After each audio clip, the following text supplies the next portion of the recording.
పెతకంశెట్టి అప్పల నరసింహ గారు 1936 ఫిబ్రవరి 19న నాగులపల్లి గ్రామంలో జన్మించారు. 1974 సంవత్సరంలో సమితి ప్రెసిడెంట్గా కూడా వ్యవహరించారు. 1983-84లో టీడీపీ అభ్యర్థిగా పెందుర్తి నియోజకవర్గం నుంచి గెలుపొంది 1984లో ఉడా చైర్మన్గా చర్యలు చేపట్టి 1985లో అనకాపల్లి లోక్సభకు ఎంపీగా కూడా గెలిచారు.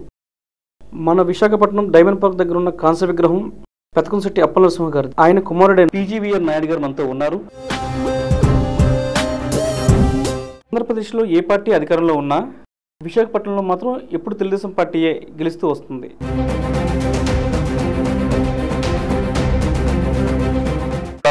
మదిలో ఉండేటువంటిది ఎప్పుడు కూడా ఒక మంచి పార్టీనే డెసిషన్ తీసుకుంటుంటారు, మంచి అడ్మినిస్ట్రేటర్నే ఎన్నుకుందామని చూస్తూ ఉంటారు. యాక్చువల్గా నాన్నగారు రాజకీయాల వల్ల మీరు రాజకీయాల్లోకి వచ్చారా? కానీ ప్రజెంట్ ఉన్న సిచ్యువేషన్లో గెలుపు కన్నా ఎక్కువగా వ్యక్తిగత విమర్శల మీద ఎక్కువగా జరుగుతుంది. ఎక్కువ మామూలుగా నేను నార్మల్గా మాట్లాడుతున్నాను, నాకు బ్రేకింగ్ న్యూస్ కూడా రాదు.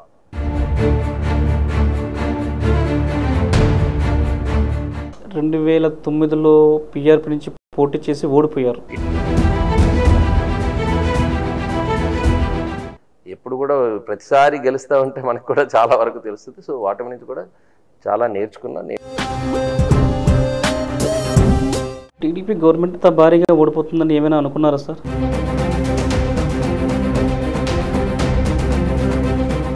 నాకు తెలిసి వైకాపా వాళ్ళు కూడా అన్ని సీట్లు 150 సీట్లు వస్తాయని వాళ్ళు అనుకోలేదు.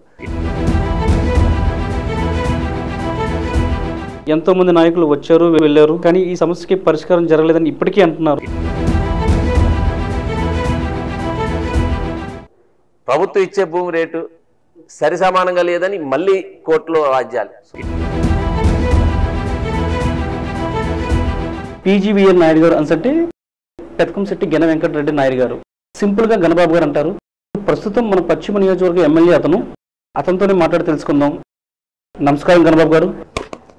ఆంధ్రప్రదేశ్లో ఏ పార్టీ అధికారంలో ఉన్నా విశాఖపట్నంలో మాత్రం ఎప్పుడు తెలుగుదేశం పార్టీయే గెలుస్తూ వస్తుంది.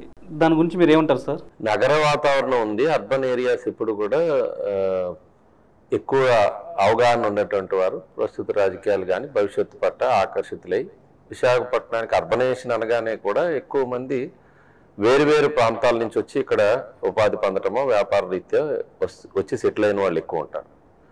ఎక్కువ మంది విద్యా అవకాశాల కోసం కానీ యూనివర్సిటీస్ కానీ, సో అందరూ కూడా ప్రస్తుత రాజకీయాల పట్ల కానీ భవిష్యత్తు పట్ల కానీ కీన్గా అబ్జర్వ్ చేస్తూ ఉంటారు. సో వాళ్ళ మదిలో ఉండేటువంటిది ఎప్పుడు కూడా ఒక మంచి పార్టీనే డెసిషన్ తీసుకుంటుంటారు, మంచి అడ్మినిస్ట్రేటర్నే ఎన్నుకుందామని చూస్తూ ఉంటారు. అందులో బాగానే ఈ రిజల్ట్ వచ్చింది.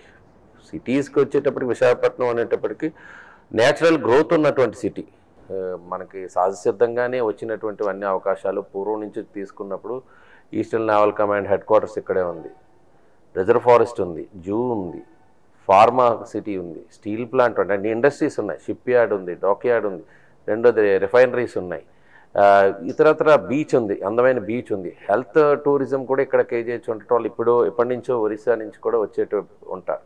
సో పర్యాటక పరంగా కానీ లేదా ఇతరత్ర చూసి ఈవెన్ డిఫెన్స్ హెడ్ క్వార్టర్స్ కూడా eastern naval command head quarters ఇక్కడే ఉంది. సో ఇవన్నీ కూడా రైల్వే జోనల్ హెడ్ క్వార్టర్స్గా కూడా ఇప్పుడు ప్రతిపాదన చేయబడింది. సో ఓవరాల్గా విశాఖపట్నానికి ఉండేటువంటి న్యాచురల్గా ఉండేటువంటి బ్యూటీతో పాటు ఎక్కువగా చంద్రబాబు నాయుడు గారు కంబైన్డ్ స్టేట్లో కూడా హైదరాబాద్ తర్వాత ఇది ఒక ఫైనాన్షియల్ క్యాపిటల్ కావాలి, ఎందుకంటే పోర్ట్ సిటీస్ చాలా తక్కువ ఉంటాయి. వరల్డ్ వైడ్ ఉండేటప్పుడు ఎక్కువ లాజిస్టిక్స్ పోర్ట్ బేస్డ్ ఉంటాయి కాబట్టి ఆ పోర్ట్ని కూడా, అందుకని గంగవరం పోర్ట్ ఇంకొక కాంపిటేటర్ని కూడా ప్రైవేట్ రంగంలో కూడా పోర్ట్స్ని డెవలప్ చేయాలని. సో ఇవన్నీ ఎందుకు వచ్చినాయి అనుకున్నప్పుడు స్పెషల్ ఎకనామిక్ జోన్స్ కానీ ఇవన్నీ కూడా ఆ రోజు ప్రతిపాదించబడినవి అన్నీ కూడా విశాఖపట్నం. సో అవన్నీ ఎందుకు వచ్చినాయి? అపెరల్ పార్క్ కూడా నేను 99లో ఎమ్మెల్యే ఉన్నప్పుడు ఇక్కడికి వచ్చింది. సో వైజాగ్ వచ్చేటప్పటికి ఎంప్లాయ్మెంట్ జనరేట్ అయ్యే స్కోప్ ఉండేటువంటి ఏరియా. ఇక్కడి నుంచి దాన్ని కొంచెం ఎక్స్పాండ్ చేస్తూ దానికి కొద్దిగా యాడెడ్ ఇది అడ్వాంటేజెస్ అన్నీ కూడా తీసుకుంటే ఆటోమేటిక్గా మనకి స్టేట్ ఎకానమీ పెరుగుతుంది. ఆర్థిక వ్యవస్థ బలంగా ఉన్నప్పుడు మనం ఏదైనా చేయగలుగుతాం. ఆర్థిక వ్యవస్థ కుప్పకూలినప్పుడు ఏ రంగం పైన ఎక్కువ ఉందనుకున్నప్పుడు ఇప్పుడు 9th richest city in the country Vizag. దానికి కారణం ఇవన్నీ ఉండటం. ఇవన్నీ ఉండడానికి కారణం ఎక్కువగా హైదరాబాద్ ఆ రోజు క్యాపిటల్గా ఉన్నప్పటికీ కూడా వైజాగ్ని ఒక ఫైనాన్షియల్ క్యాపిటల్ అనుకున్నాం. మేము అమరావతి ఇప్పుడు 2014 కూడా అమరావతిలో రాజధానిగా ఉన్నప్పటికీ కూడా, పరిపాలన అక్కడ చేస్తున్నప్పటికీ కూడా, ఈ ఎవరైతే భాగస్వామ్య ఒప్పందాలు ఇండస్ట్రియల్ సమ్మిట్స్ అన్నీ కూడా వైజాగే జరిగాయి. ఎవ్రీ ఇయర్ జరిగినాయి. ఇన్వెస్టర్స్ అందరూ కూడా గ్లోబల్లీ వచ్చారు. వాళ్ళకి అనుకూలంగా ఏమేమి కావాలి, ఏ రకమైనటువంటి గవర్నమెంట్ సపోర్ట్స్ ఉంటాయి, ఇప్పుడు చాలా వరకు సెలెక్ట్ చేసుకుంటారు. అన్ని స్టేట్స్కి వెళ్తూ ఉంటారు. అన్ని స్టేట్స్లోని ఇది కూడా కాంపిటీషన్ కదా, ప్రతి ఒక్కరు కూడా. ఈవెన్ దావోస్ వెళ్ళినా సరే, ఈవెన్ కంట్రీస్ అన్నీ కూడా పోటీ పడుతుంటాయి ఇన్వెస్ట్మెంట్ తీసుకుని రావాలి. ఎవరు ఎక్కువ అట్రాక్ట్ చేసుకుంటారో అక్కడ ఎకానమీ పెరుగుతుంది. ఇప్పుడు ఎంప్లాయ్మెంట్తో పాటు రాష్ట్ర దేశ తాలూకా ఫైనాన్షియల్ కెపాసిటీస్ పెరుగుతుంటాయి ఎక్కువ ఎవరిని అట్రాక్ట్ చేసుకుంటాయి. సో ఆ కాంపిటీషన్లో వైజాగ్ని నిలపడం జరిగింది. అది వైజాగ్ ప్రజలు కూడా యాక్సెప్ట్ చేయడం జరిగింది. హుదూద్ తర్వాత కూడా ఒక ఇమేజ్ చంద్రబాబు నాయుడు గారికి పెరిగింది. ఎందుకంటే అది పెద్దది, ప్రపంచం అంతా చూశారు వైజాగ్ ఏమైపోయిందని హుదూద్. అది ఒక 10 రోజుల్లో నార్మల్సీకి రావడం అనేటువంటిది అదొక అద్భుతం. రోజు పవర్ లేదు, వాటర్ లేదు, అసలు ఏమీ రావు అనుకున్నాం సిటీలోకి. సో ఇవన్నీ ఈ ఫ్యాక్టర్స్ అన్నీ కూడా అంతా స్టేట్ అంతా కూడా వైసీపీ వచ్చినప్పటికీ కూడా సిటీ వాటర్స్ టీడీపీకే ఎన్నో కంచుకోట్లను బదలగొట్టింది. టీడీపీ కంచుకోట్లను వైసీపీ కింద సంవత్సరం ఎలక్షన్లో కంచుకోట్లను బదలగొట్టింది. దానికి గల కారణం ఏమిటి? చెప్పినవన్నీ వైజాగ్ కారణం ఇదే. కారణం వైజాగ్ ప్రజలు ఒక ప్రశాంతమైనటువంటి వాతావరణం కోసం వస్తారు. విశాఖ వచ్చిన వాళ్ళు కూడా, బయట రాష్ట్రాల వాళ్ళు కూడా ఇక్కడ ఉద్యోగ రీత్యా వ్యాపార రీత్యా వచ్చిన తర్వాత ఒకవేళ ఉద్యోగాలు రిటైర్ అయిపోయినాక వాళ్ళు బీహార్ అయినా యూపీ అయినా అక్కడికి వెళ్ళరు. వైజాగ్లో సొంత ఇల్లు కొనుక్కొని ఇక్కడే కట్టుకుంటారు. అంటే వైజాగ్ మీద అంత ఒక ప్లెజెంట్నెస్ ఉంటుంది, లేదా ఒక బ్యూటిఫుల్ సిటీ అని అలాంటి ఇంప్రెషన్ కలిగింది. సో ఆ కారణం చేత ఇక్కడ ఉండే వాళ్ళందరూ కూడా మెచ్యూర్డ్గా ఉంటారు, అలాగే ఆలోచన చేస్తారు. సో డెవలప్మెంట్కి ఎక్కువగా ప్రో ఓట్ ఉంటుంది కాబట్టి ఆ రకంగా వచ్చిందని నేను అనుకుంటున్నాను. యాక్చువల్గా నాన్నగారు రాజకీయాల వల్ల మీరు రాజకీయాల్లోకి వచ్చారా, లేదనుకుంటే మీకు ఏమైనా ఇంట్రెస్ట్ ఉండి రాజకీయాల్లోకి వచ్చారా? అది న్యాచురల్గానే వస్తూ ఉంటుందండి, జెనెటికల్గా వస్తుంటుంది. ఇప్పుడు ఫాదర్ ఉన్నారు, ఆ లెగసీ ఆయన పాలిటిక్స్లో ఈవెన్ కాలేజ్ డేస్ నుంచి ఆయన పొలిటికల్ ఫీల్డ్లో ఉన్నారు. ఎలక్షన్స్లో కాలేజ్ ఎలక్షన్స్ నుంచి పార్టిసిపేట్ చేశారు. అతను కూడా ఒక స్పోర్ట్స్ ఫీల్డ్లో కూడా ఉండేవాడు, ఒక హాకీ ప్లేయర్గా. సో అందుకని నేను కూడా ఒక స్పోర్ట్స్ ఒక బ్యాక్గ్రౌండ్లోనే ఉన్నాను. సడన్గా నేను అప్పటికి వాలీబాల్ ఆడుతూ ఉండేవాడిని, నేషన్కి రిప్రజెంట్ చేశాను. 95లో జడ్పీటీసీకి ఎలక్ట్ అవ్వాల్సి వచ్చింది. 94 సడన్గానే ఆ ప్రపోజల్ వచ్చింది. వచ్చినప్పుడు నేను ఇంకా కాలేజ్ బయటకు వచ్చిన రోజులు అవి. సో 23-24 ఇయర్స్కి అప్పటికి నేను స్టీల్ ప్లాంట్ కాలేజ్ అయింది, బట్ స్పోర్ట్స్ కోటాలో స్టీల్ ప్లాంట్ ఉద్యోగిగా ఉన్నాను. ఆ టైంలోనే ఈ ప్రపోజల్ వచ్చింది జడ్పీటీసీగా తెలుగుదేశం పెందుర్తికి పోటీ చేయమని. కంటెస్ట్ చేసాం, గెలిచిన తర్వాత కూడా 99లో మరలా ఎమ్మెల్యేగా రావాల్సి వచ్చింది. ఫాదర్ అప్పటికే ఎంపీగా, ఎమ్మెల్యేగా విశాఖపట్నంలో ఒక పార్టీ కూడా ఒక ముఖ్యమైన నాయకుడిగా ఆ రోజుల్లో ఉన్నారు ఎన్టీ రామారావు గారి హయాంలో. ఆ తర్వాత కాలంలో నేను రావాల్సి వచ్చింది. సార్, అప్పటికి ఇప్పటికీ రాజకీయాల్లో ఏమైనా డిఫరెన్స్ ఉందంటారా? నాన్నగారితో పాటు మీరు ఉన్నారు కాబట్టి అడుగుతున్నాను. నేను 83 నుంచి నేను స్కూల్ ఏజ్ నుంచి అబ్జర్వ్ చేస్తాను. ఎన్టీ రామారావు గారు పార్టీ పెట్టినప్పటి నుంచి పాలిటిక్స్ని చాలా దగ్గరగా చూసిన వ్యక్తిని. అనేక ఎలక్షన్స్ చూసాము. సో డెఫినెట్గా చాలా చేంజ్ వచ్చింది. అందులో ఆలోచన కంటే అప్పటి రాజకీయాలకి ఇప్పటికీ మార్చడానికి ఆ రోజు న్యూస్ పేపర్ ఒకటే ఒక సాధనం. న్యూస్ ఏదైనా ఎక్కడికైనా చేరేయాలంటే అది ఒకటే. నెక్స్ట్ డే మార్నింగ్ వచ్చేటప్పటికి కానీ ఎవరికి తెలియని రోజులు ఆ రోజు. ఈరోజు కమ్యూనికేషన్ చాలా నిమిషంలో వేగంగా ప్రయాణిస్తుంది. ఏదైనా విషయం తెలియదు, అందులో ఫేక్ ఏంటో తెలిసే లోపు కూడా వెళ్ళిపోతూ ఉంది, తర్వాత మళ్ళీ దానికి కౌంట్. సో ఈ రకమైనటువంటి వ్యవస్థలో ఉన్నాం కాబట్టి అప్పటికి ఇప్పటికీ రాజకీయాల్లో చాలా మార్పు వచ్చింది. సో ఇప్పుడు ఈ రోజుల్లో రాజకీయాల్లో రాణించడం కూడా, అంటే రాణించడం రావచ్చు కానీ దాన్ని నిలబెట్టుకోవడం చాలా కష్టం. ఒక ప్రాపగాండా అనేటువంటిది జరిగిన తర్వాత, ఒక నష్టం జరిగిన తర్వాత దానికి ఏ రకంగా పూడ్చుకోలేదు. ఈరోజు గతంలో ఒక చిన్న పని చేస్తే, నేను ఫస్ట్ టైం ఎమ్మెల్యేగా ఉండేటప్పుడు ఒక బోర్ వేసిన గ్రామానికి ఈ రోజుకి వెళ్ళిన ఆ పని ఈ పలానా వారు అయిందని 20 ఏళ్ళ తర్వాత కూడా చెప్పుకునేటువంటి రోజులు అవి. ఈరోజు మనం డెవలప్మెంట్ ఇప్పుడు అద్భుతం. ఈరోజు ఎన్ఏడి ఫ్లైఓవర్ కట్టాను, అన్ని మధువులు కట్టాము, ఇవన్నీ కూడా జరిగినప్పుడు ఫలితాలు వచ్చినప్పుడు చాలా ఆనందంగా ఉంటుంది. దాన్ని కూడా కొంతమంది ఈరోజు విమర్శలుగా మాట్లాడేటప్పుడు బాధ కలుగుతుంటుంది. ఇంత డెవలప్మెంట్ ఎప్పుడు 30 ఇయర్స్ 20 ఇయర్స్ నుంచి కార్టూన్లు వేసేవాడు. నేను పాలిటిక్స్లో ఉండేటప్పుడు, నేను ఎర్లీ ఏజ్ నుంచి చూసేటప్పుడు ఇవి అన్నీ కూడా జోకులుగా ఈనాడులోనో లేకపోతే ఇంకా ఇతర పత్రికల్లో నార్మల్గా కార్టూన్లా వేసేవారు. ఇది ఏంటి రాజకీయ నాయకులు అంటే హామీలు, ఎలక్షన్ అంటే హామీ, ఎలక్షన్ తర్వాత 5 ఏళ్ళు కనబడరు. ఇట్లాంటి కార్టూన్లు చూసిన రోజుల్లో నేను స్టూడెంట్ లైఫ్ నాకు మైండ్లో పడిపోయింది. పొలిటీషియన్స్ అంటే ఈ భావన ఉంది, ఎలక్షన్ అప్పుడు కనబడతారు, తర్వాత కనబడరు. ఇది ముందు మార్చాలి. ప్రతిరోజు నిత్యం అందుబాటులో ఉండాలి నా ఫస్ట్ పాయింట్. రెండోది, కాని పనులు, అసాధ్యమైన పనులు కూడా హామీలు ఇచ్చేస్తారు, ఎలక్షన్స్ కోసం ఏదైనా చెప్తారు అనేటువంటి భావం ఒకటి ఉండేది. సో నేను ఇది సాధిస్తాను చేస్తాను అని అన్న ఎవరు నమ్మలా. కన్నడి ఫ్లేవర్ అంటే జోక్, ఇంకో మాట మాట్లాడండి, ఏదో చెప్పి మీ ముందు 10 మంది చెప్పారు లేదా 4 చెప్పారు ఇలా అనేవారు. ఏ మాట చెప్పినా ఇలాగే తీసుకునేవారు. సరే ఎందుకు జరగకూడదని ఛాలెంజింగ్ తీసుకొని వీటిపైన ప్రయత్నం చేస్తే 20 yearsగా 30 yearsగా జరగలేని సుదీర్ఘకాల సమస్యలకి ఫుల్ స్టాప్ పెట్టగలిగాం. ఈరోజు అండర్ పాసెస్ కావచ్చు, మా పాతగోలపట్నం, రామూర్తిపేట, ఈరోజు జరుగుతున్న చందన్నారు, కానీ ఇవన్నీ కూడా ఆ రైల్వేకి సంబంధించి రైల్వే స్టేషన్ మొదలుకొని, అంటే మా కాన్స్టిట్యున్సీ హిమాచల్ రైల్వే స్టేషన్ నుంచి మెయిన్ స్టేషన్ వరకు ఉంటుంది, అటు ఇటు ఉంటుంది మా కాన్స్టిట్యున్సీ. 2 వైపులా ఉండే లెవెల్ క్రాసింగ్ అంటే రైల్ గేటు, పక్కా భాషలో చెప్పాలంటే రైల్ గేట్ అనేటువంటిది తీసేయాలి, ఆ సమస్య ఉండకూడదు. రైలు గేట్ దగ్గర ప్రయాణికుడు ఆగకూడదు అనే పాలసీ పెట్టుకుంటే ఈరోజు గేట్ లేదు. మా నియోజకవర్గంలో గేట్ అనేటువంటిది లేదు, అండర్ పాసెస్ అన్నీ అయిపోయి. సో అలాంటివి చెప్పినప్పుడు ఇది రైల్వేకి సంబంధించిందే కావచ్చు, కానీ ఒక ప్రయత్నం అనేటువంటిది స్టేట్ కన్సెంట్ ఇవ్వాలి, స్టేట్ తాలూకు అప్రోచెస్ కావాలి. సో వాటిపైన రెగ్యులర్గా మానిటరింగ్ కావాలి, రెగ్యులర్గా ఆ పర్యవేక్షణ అనేది జరపడం వల్ల ఇది సాధ్యపడుతుంది. ఫస్ట్ టైం ఎమ్మెల్యే ఉంటే నేను ఫ్లైఓవర్లకు ట్రై చేశాను, వీటన్నిటికీ గోపాలపట్నం కూడా ఇక్కడి నుంచి కొత్తపల్లి ఇవ్వాలని. అది సాధ్యపడలా, ఫీజిబిలిటీ రైల్వేస్ ఇవ్వాల. తర్వాత కాలంలో ఇది జరిగే పని కాదు, ఫ్లైఓవర్లను కానీ అప్రోచెస్కి కానీ మిగిలిన స్టేట్ కన్సర్న్స్ కానీ కాస్ట్ ఆఫ్ ఈ ఎస్టిమేషన్స్, ముఖ్యంగా ఈ ల్యాండ్ ఎక్విజిషన్ అనేటువంటి ఇల్లు తీయాల్సి వస్తుంది అటు ఇటు అప్రోచెస్కి. రెండోది, అంతా చేసినా సరే నువ్వు అనుకున్నటువంటి గ్రామానికి ఆ ఫ్లైఓవర్ ఉండదు. రామూర్తిపేట అదే అయింది. రామూర్తిపేట గ్రామానికి వేసిన ఫ్లైఓవర్ ఈరోజు సిటీకి ఉపయోగపడుతుంది, కానీ ఆ గ్రామానికి శాపంగా మారిపోయింది. ఎందుకంటే ఆటోమేటిక్గా గేట్ క్లోజ్ చేసేసారు, ఊరి నుంచి బయటకు రాలేదు, అందుకని మనం అండర్ పాస్ చేసాం. సో రేపొద్దున అదే సమస్య ఇక్కడ కూడా వస్తుంది, కొత్తపాలెం కానీ చందన్నారు కానీ అని అనగానే నేను 14 ఈ ప్రపోజల్ పెట్టుకున్నాను. సో అది మనకి సక్సెస్ అయినాయి, ఈరోజు ప్రతిదీ అవుతుంది. సో ఇలాంటి అంశాలన్నీ కూడా మనకి మనం చూపించినటువంటి ప్రత్యేక శ్రద్ధ కావచ్చు, లేకపోతే మనకి అధికారులు ముఖ్యంగా చంద్రబాబు నాయుడు గారి సహకారం కావచ్చు, ఇవన్నీ కూడా అచీవ్ చేయగలిగాం. సాధారణంగా రాజకీయాలు అంటే గెలుపోట్లు కామన్ సార్, ఎక్కడైనా సరే. కానీ ప్రజెంట్ ఉన్న సిచ్యువేషన్లో గెలుపు కన్నా ఎక్కువగా వ్యక్తిగత విమర్శల మీద ఎక్కువగా జరుగుతుంది. దానికి గల కారణం ఏమంటారు? మీరు మీడియా ఎక్కువ తిట్టితేనే చూపిస్తున్నారు, ఎక్కువ విమర్శిస్తే చక్కగా ఎక్కువసేపు చూపిస్తారు. మామూలుగా నేను నార్మల్గా మాట్లాడుతున్నాను, నాకు బ్రేకింగ్ న్యూస్ కూడా రాదు. నేను స్వతహాగా విమర్శలకు చాలా తక్కువగా ఉంటాను, దూరంగా ఉంటాను. రెండోది, నేను నా డెవలప్మెంట్ చెప్పుకుని వెళ్ళేటువంటి మనస్తత్వమే ఉంది. బట్ ఇప్పుడు ఎలా అయిపోయిందంటే ఎక్కువగా ఏదైనా పంచ్ డైలాగ్స్ లేకపోతే వైరల్ కావాల్సినటువంటి అంశాలకే ఎక్కువగా మైలేజ్ వస్తుంది. నాట్ ఓన్లీ మీ మీడియా అనట్లా, ఈవెన్ సోషల్ మీడియాలో కూడా ఏదైనా ఒక వీడియో ఫ్లోట్ కావాలన్నా లేకపోతే ఇంకోటి ఫ్లోట్ కావాలన్నా ఎక్కువ వ్యూవర్స్ కూడా దానికే ఎక్కువ ఆసక్తి చూపిస్తున్నారు. ఆటోమేటిక్గా దానిలో మసాలా యాడ్ అవ్వాలి, ఆ మసాలా కోసం అనే మాట్లాడే దానికి నేను దూరంగా ఉన్నాను.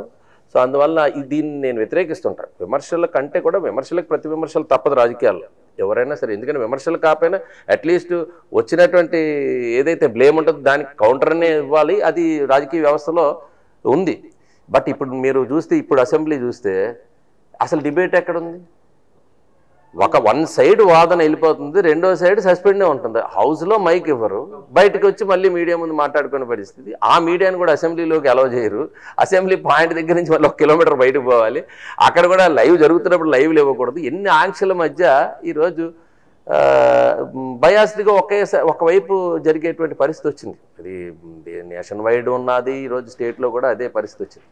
కాబట్టి అసలు ఒకప్పుడు ఒకటే ప్లాట్ఫామ్, ఈరోజు రాష్ట్ర ప్రజలందరూ కూడా అసెంబ్లీ చూసేవారు, ఏం జరుగుతుందో, అక్కడ ఏం డిబేట్ జరుగుతుంది, ఏ అంశం పైన మా తరపున వీళ్ళు మాట్లాడుతున్నారని అటు ప్రభుత్వ పక్షాన ప్రతిపక్షాన ఎవరు ఏం మాట్లాడుతున్నారనేటువంటి ఆలోచన ఉండేది.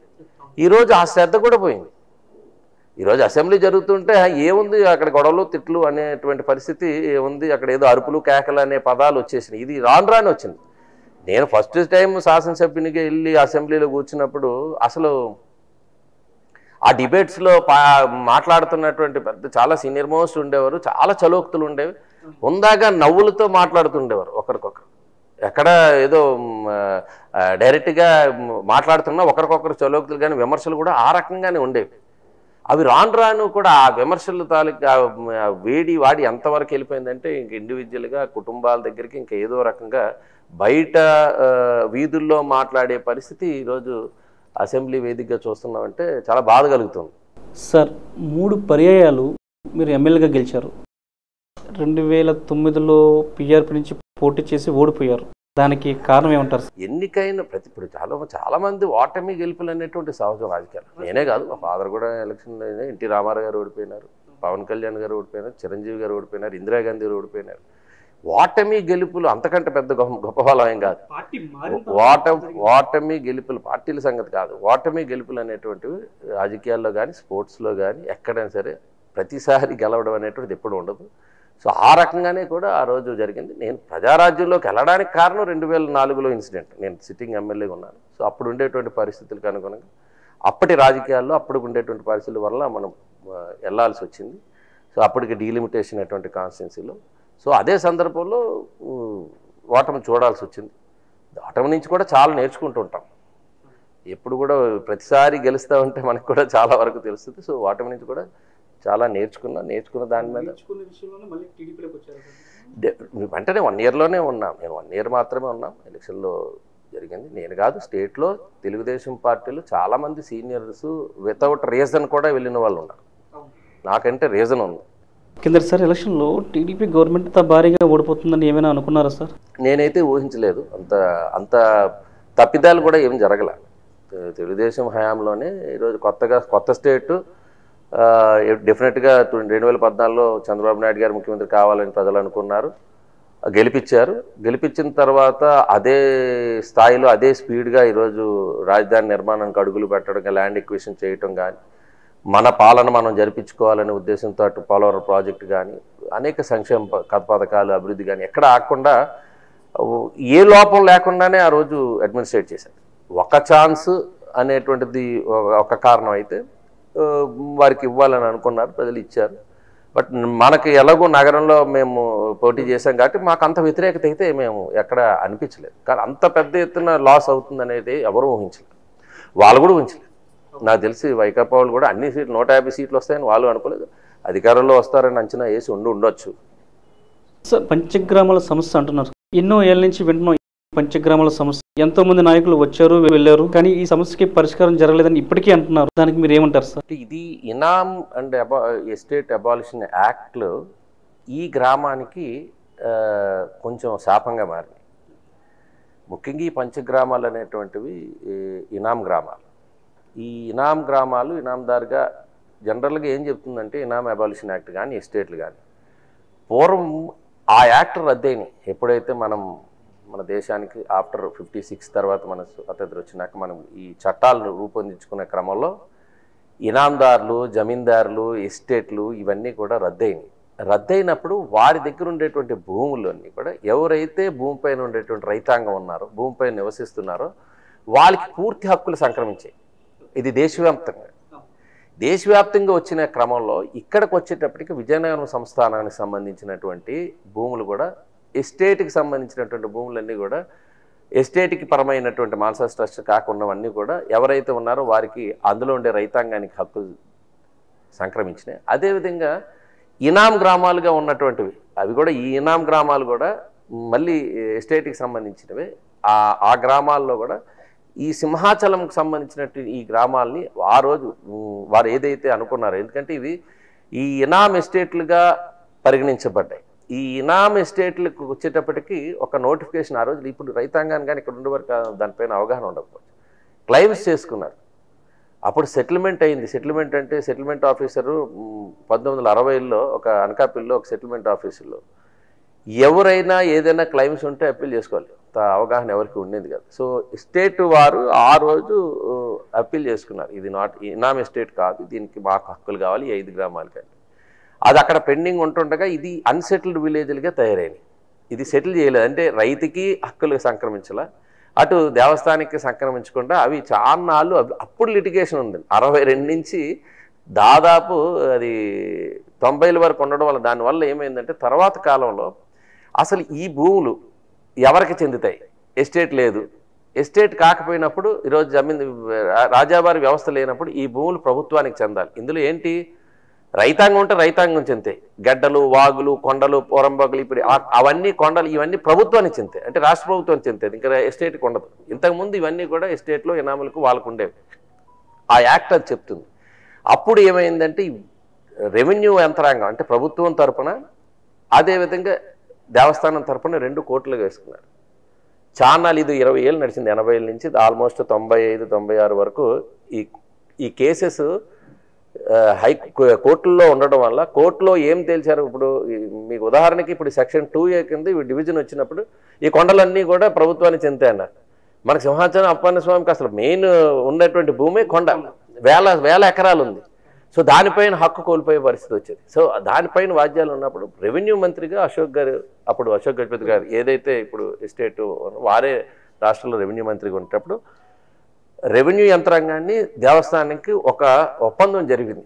ఆ ఒప్పందంలో ఉన్నప్పుడు ఈ సెక్షన్ 2A కంటే కూడా ఈ కొండలు ఇప్పుడు వేపగుంటలో ఉండేటువంటి 75 సర్వే నెంబర్లో 250 ఎకరాలు ఉంది కొండ, ఇది ప్రభుత్వానికి.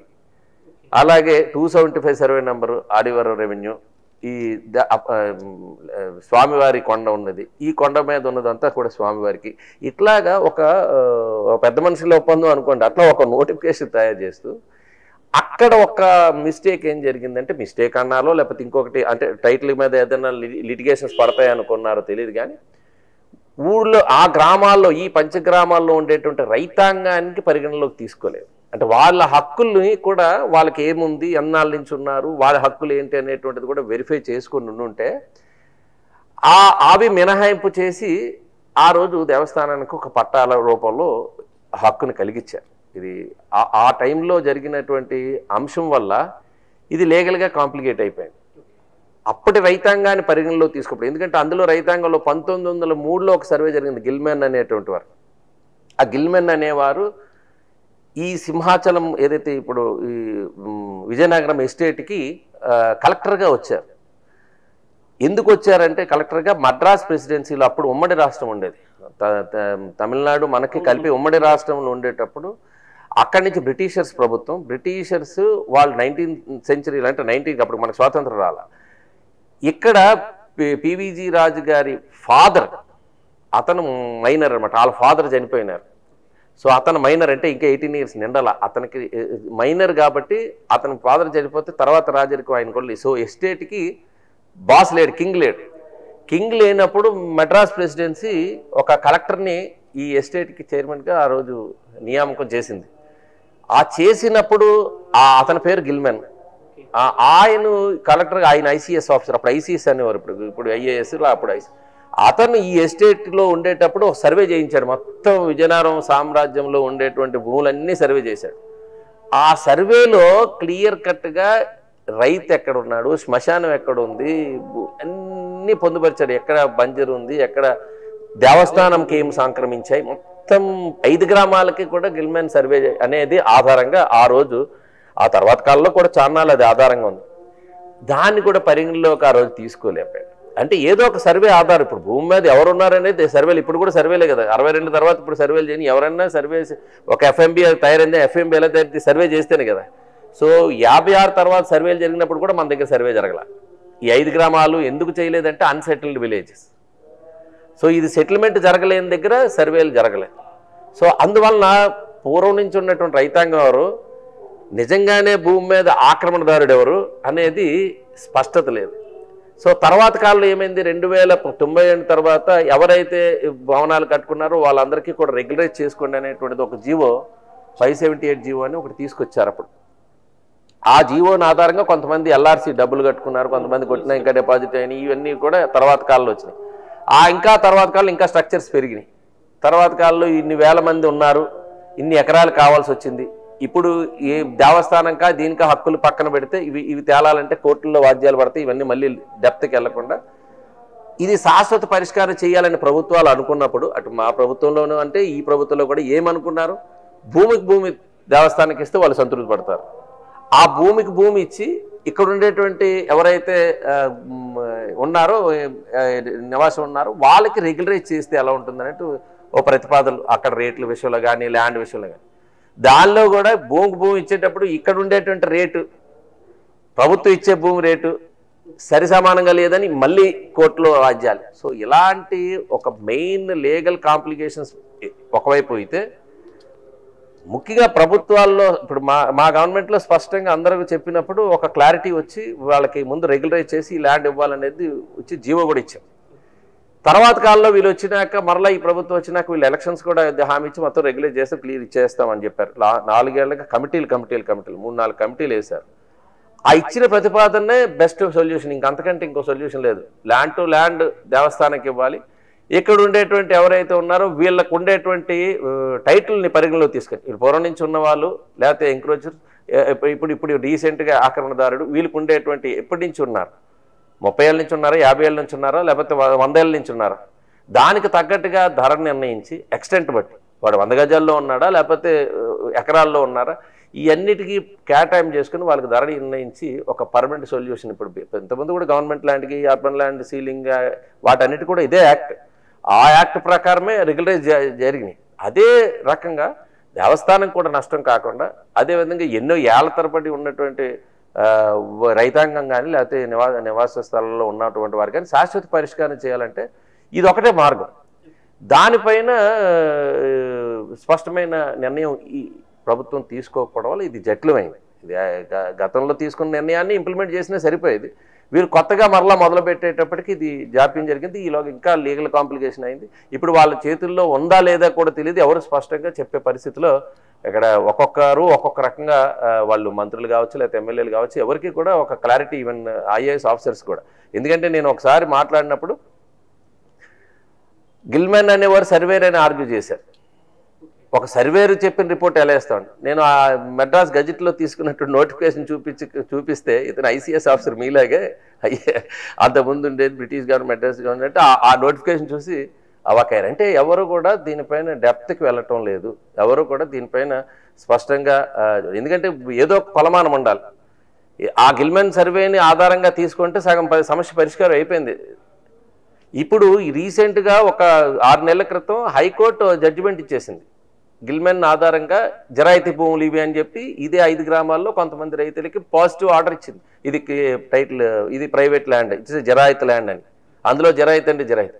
సో ఎక్కడైతే ఈ రకంగా ఎవరికాళ్ళు వ్యక్తులు వెళ్ళి కోర్టులకు వెళ్ళి వాళ్ళు ఆ జడ్జిమెంట్స్ తెచ్చుకునే పరిస్థితి సామాన్య ప్రజానీకానికి అందరికీ ఉండదు, అంత అవగాహన కూడా ఉండదు. వెళ్ళి ఇప్పుడు హైకోర్టుకి వెళ్ళి అప్రోచ్ అవ్వడం అయితే సామాన్య రైతు కుటుంబీకులు ఎప్పటి నుంచో ఉన్నటువంటి వారు ఉన్నారు. కాబట్టి ఈ భూమి విలువ పెరిగే కొద్దీ కూడా సమస్య జటిలం అయిపోతుంది. ఇంతకుముందు భూముల విలువ తక్కువ ఉండేది, ఇప్పుడు భూముల విలువ పెరిగే కొద్దీ ఇది జటిలం అవుతుంది. రాను అది ఇంకా జటిలం అవుతుంది. ఏదేవని ఇది పరిష్కారం కావాలి. అటు దేవుని భూములకి కూడా నష్టం కలగకుండా అదేవిధంగా ఎన్నో ఏళ్ల తరబడి ఉండేటువంటి ఈ ప్రజలకు కూడా శాశ్వత పరిష్కారం అంటూ జరగాలి. ఇది రానున్న రోజుల్లో జరగాలని చెప్పి నేను కూడా కోరుతున్నాను. అంటే ఇది ఒక ఎక్సర్సైజ్ జరిగింది, దీంట్లో అవగాహన ఉండి చాలా వరకు దీనిపైన డిబేట్ జరిగి ఒక కొలిక్కి తీసుకుని వచ్చి ఎన్నికల ముందే అది 2018 నాటికే ఒక అండర్స్టాండింగ్ వచ్చి కోర్టులో కూడా దానిపైన పర్మిషన్ తీసుకుని ఫైల్ చేసి జీవో ఇచ్చాం. ఆ తర్వాత ల్యాండ్ టు ల్యాండ్కి సంబంధించి తర్వాత బెనిఫిషియరీస్ నెంబరు కానీ లిస్ట్ కానీ ఎంత ఎక్స్టెంట్ పోతుంది కానీ చాలా ఎక్సర్సైజ్ జరిగింది. సో 19 నుంచి మళ్ళీ మొదటికి వచ్చేసింది. ఇప్పటికి ఏ స్టేజ్లో ఉందో కూడా ఇప్పుడు క్లారిటీ లేదు. టీడీపీ గవర్నమెంట్ ఫస్ట్ అనౌన్స్మెంట్ చేసిన లిస్టులో మీ పేరుంది. ఎందుకు చంద్రబాబు నాయుడు గారికి మీరంటే అంత ప్రేమ? లేదు, అందరికీ కదా, సిట్టింగ్ ఎమ్మెల్యేలు అందరికీ ఆయన అసెంబ్లీ జరుగుతున్నప్పుడే ప్రకటన చేశారు. ప్రస్తుతం ఉన్న రాజకీయ పార్టీ సిద్ధం పేరుతో అభివృద్ధిని చూసి ఓటేయండి అని చెప్పి బయటైతే ప్రచారం జరుగుతుంది. ఏ విధంగా మీరు పార్టీ తరపు నుంచి మీరు మీ యొక్క మోటివేషన్ ఏ విధంగా ఉంది, జనంలోకి ఏ విధంగా వెళ్తున్నారు? సిద్ధం పోస్టర్లు చూస్తే అభివృద్ధి కొట్టేయమన్నట్టు కనబట్లే. ఆయన ఫీచర్స్ చూస్తుంటే చాలా ఆందోళన ఉన్నట్టు ఉంది ఆ ఫేస్, ఆ ఫోటో కూడా మీరు కూడా చూడండి కాస్త. నేను చెప్పానని కాకుండా డెఫినెట్గా ఒక భయం కనబడుస్తుంది. రెండోది కొన్ని బోర్డ్స్ కూడా పెడుతున్నారు. ఆ బోర్డులు సిద్ధం బోర్డులు చూశాను, ఒక లైటింగ్ బోర్డ్స్ కూడా నమ్మకం సంబంధించి. నీకు సింగిల్ లైన్లో చెప్పాలంటే నిజంగా నమ్మకం ఉన్నటువంటి ముఖ్యమంత్రి అయితే అసలు ఓట్లు తీయడానికి అప్లికేషన్స్ పెట్టడం అంటే మీకు ఆంధ్ర రాష్ట్రంలో ఇది ఒక 6 నెలలుగా న్యూస్ పేపర్లో మెయిన్ పేపర్లో వస్తున్నాయి. ఓటర్ వెరిఫికేషన్ సంబంధించి కానీ ఈ చేరికలు కానీ తీసివేతలు కానీ జరుగుతున్నాయి, ఓట్లు తీస్తున్నారని అనేక మార్లు. అన్ని నియోజకవర్గాల్లో కూడా ఇది ఒక స్ట్రాటజీగా ఆన్లైన్ విధానంలో అప్లికేషన్ పెట్టుకునేటువంటి దాన్ని బేస్గా తీసుకొని ఆ ఫామ్ 7 అప్లికేషన్, ఫామ్ 7 ఎవరు పెడతారు? మన ఫ్యామిలీ మెంబర్ ఎవరైనా లేకపోతే ఇందులో లేకపోతే షిఫ్ట్ అయిపోతే మాకు వద్దు అని ఆ ఫ్యామిలీ మెంబర్ అప్లై చేసుకునే అవకాశం ఆన్లైన్లో ఇచ్చారు. లేదు మాకు చుట్టుపక్కల మన వీధిలో ఆ ప్రాంతంలో ఎవరైనా అప్లై చేసి వాళ్ళు ఇక్కడ లేరు కాబట్టి ఎందుకు ఇంకా ఓటు అని చెప్పి అప్లై చేయొచ్చు. లేదా మిగిలినవన్నీ కూడా బిఎల్ఎస్ ఎవరైతే ఇప్పుడు గవర్నమెంట్ అపాయింట్ చేసిన సచివాలయంలో మంచి క్వాలిఫైడ్ ఎంప్లాయీస్ని పెట్టారు. సో వాళ్ళు అప్లై చేసి ఎవరైనా డోర్ టు డోర్ వెరిఫికేషన్ చేశారు కాబట్టి వాళ్ళు లేకపోతే వాళ్ళని అప్లై చేసుకోవచ్చు. బట్ ఒక రాజకీయ పార్టీలు నేరుగా నీ ఓటు ఉంటే నాకు ప్రమాదం, నువ్వు నాకు ఓటేవు, నీ ఓటు తీయడానికి నేను అప్లై చేయడం అనేటువంటిది ఎంత నేరం. ఈరోజు రాష్ట్రంలో అది నీకు అంత నమ్మకం ఉంటే ఓట్లు తీయటం ఎందుకు? వేల కొలది ఓట్లు తీయడానికి దానికి ఒక ట్రైనింగ్ మెథడాలజీ పెట్టి ఆ సిస్టమ్ని చేయటం వల్ల ఈరోజు ఏమైంది, మా నియోజకవర్గంలో మన కేసు పెట్టారు. నేను కంప్లైంట్ ఇచ్చాను, ఎంక్వైరీ చేశారు, ప్రూవ్ అయింది. ఈరోజు పార్టీ నాయకులు ఆ కార్యకర్తలు లేకపోతే ఎవరొకరు బలయ్యారు, వాళ్ళకి కూడా తెలియదు, వాళ్ళు అమాయకులే కావచ్చు. కాకపోతే ఈ వ్యవస్థని ఇలా కూడా వాడుకోవచ్చు. ఎన్నికలు అనేటువంటిది ఇప్పుడు ఎలా ఉందంటే ఈ వ్యూహకర్తలు అందరూ ప్రచారం చేసి నువ్వేం చేసావో చెప్పుకో, రేపు ఏం చేస్తావో చెప్పు, దానిపైన ఓటేసుకో. నువ్వు డెవలప్ చేసావంటే ఓటేస్తారు. లేదు ప్రజాస్వామ్యం అదే. ప్రజాస్వామ్యంలో అసలు నీకు ఓటే తీసేస్తే, అసలు తీయడానికి ప్రయత్నం చేస్తే ఇక నీకు నమ్మకం ఉన్నదంటారా లేదంటారా? నమ్మకం అక్కడే తెలిసిపోతుంది. ఈరోజు అక్కడే నమ్మకం లేదు, ఎవరిని సిద్ధం చేస్తున్నావు? ఓటర్నే తీసేసి నువ్వు సిద్ధం అంటే ఎట్లా? సో స్టార్ క్యాంపైనర్స్ అని చెప్పారు, ప్రజలే ప్రజలు నిజంగా స్టార్ క్యాంపైనర్సే, నో డౌట్. మీరు లిక్కర్ షాపులకు వెళ్ళండి, మీరు మైక్ పెట్టి ఇప్పుడే వీడియో తీయండి, వాళ్ళని అడగండి, వాళ్ళు ఈ పాలసీ బాగుందని అంటున్నారేమో. సరే ఆడవాళ్ళు వెళ్ళి అడగండి, అసలు మద్యమే లేదన్నారు, వాళ్ళు ఏమంటారో వినండి, వాళ్ళే స్టార్ క్యాంపైనర్స్. మగవాళ్ళు ఆ కల్తీ లెక్కరు, ఆ రేట్లు, వాళ్ళకి కావాల్సిన బ్రాండ్లు దొరకట్లేదు, వాళ్ళు తిడుతున్నారు. ఇక్కడ పోతే ఆడవాళ్ళు అసలు మద్యమే లేదని అన్నాం, ఈరోజు కల్తీ లెక్కర తాగి మగవాళ్ళు ఆరోగ్యాలు పాడవుతున్నాయి, ప్లస్ వాడు డబ్బు కూడా అదనంగా ఈరోజు ఆ రేటు కాకుండా 100 రూపాయలు 200 300 రూపాయలు అక్కడ గుంజాట చెత్త పన్ను వసూలు చేస్తున్నారు. కరెంటు బిల్లులు 3 అంతలు పెరిగిపోయాయి, గ్యాస్ ధర పెరిగిపోయింది, పెట్రోల్ డీజిల్ పెరిగిపోయింది, నిత్యావసరాలు పెరిగిపోయినాయి. మీకు ప్రతి ఒక్కరికి కూడా ఆదాయాలు పెరగలేదు, ఖర్చులు పెరిగిపోయినాయి. ఇంత పెరిగినాక అసలు మీకు నమ్మకం సన్నగిల్లపోతే ఏముంటుంది? ఇక్కడికి ఎవరు సిద్ధపడతారు? వీళ్ళందరూ కూడా ఇప్పుడు ఉద్యోగస్తులు విపరీతమైన హామీలు ఇచ్చారు.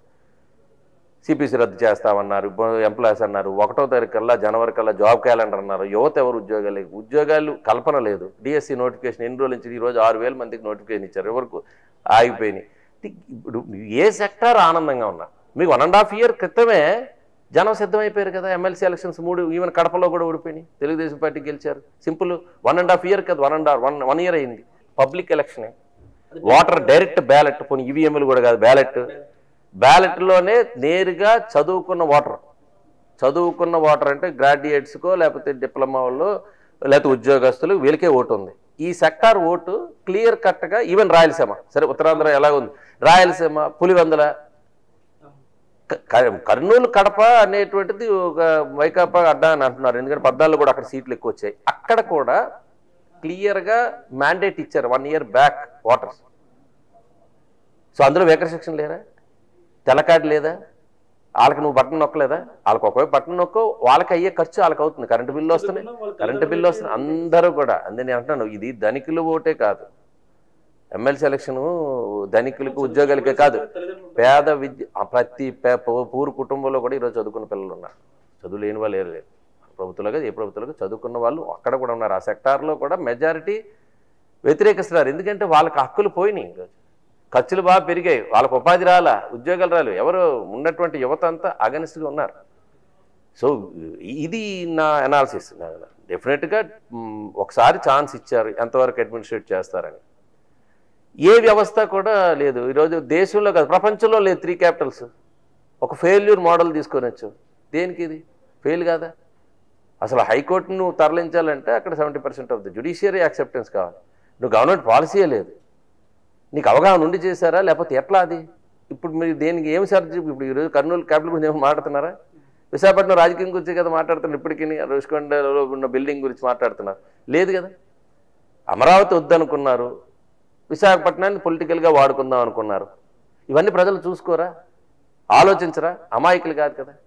ఇప్పుడు రాజకీయంగా విద్వేషాలు రెచ్చగొట్టి ప్రాంతీయాల వారీగా, ప్రాంతాల వారీగా కొద్దిగా లేకపోతే కులాల వారీగా విభజన చేసి రాజకీయ లబ్ధి పొందాలనేదే తప్ప రాష్ట్ర భవిష్యత్తు ఏమవుతుంది? అసలు ఆర్థిక వ్యవస్థ మొత్తం కుప్పకూలిపోయి సంపద లేకుండా ఈరోజు అప్పు పెరిగిపోయి ఆఖరికి మన భూములు తాకట్టు పెట్టి మీరు ఏంటి అసలు ప్రజలకు చేయగలుగుతున్నాం? భవిష్యత్తు ఏంటి? ఒకటి, చంద్రబాబు నాయుడు గారు తెలుగుదేశం ఎందుకు కోరుకుంటున్నారంటే, నేను ఇందాక కూడా మీరు వైజాగ్ని ఒక విజన్, ఈ 5 ఏళ్ళకి ఏం చేయాలి, వచ్చే 5 ఏళ్ళు, ఆ 5 ఏళ్ళు లేకపోతే 2027 నాటికి ఏ రంగంలో మనం ఇప్పటి నుంచి శ్రద్ధ పెట్టాలి, 2036 నాటికి ఎలా ఉండాలి. ఈరోజు 2020 హైదరాబాద్ చూడండి, విజన్ 2020 నేను 99లో ఎమ్మెల్యే ఉన్నప్పుడు చెప్తే ఇలాగే విమర్శించారు. ఇదేంటి చంద్రబాబు నాయుడు 2020 వరకు హైదరాబాద్ ముఖ్యమంత్రి, అసలు ఆంధ్రప్రదేశ్ ముఖ్యమంత్రిగా ఉంటారా? ఆయన ఉండలా. కానీ అప్పటి నిర్ణయాలు ఈరోజు హైదరాబాద్ వెళ్తే కనబడుతుంది.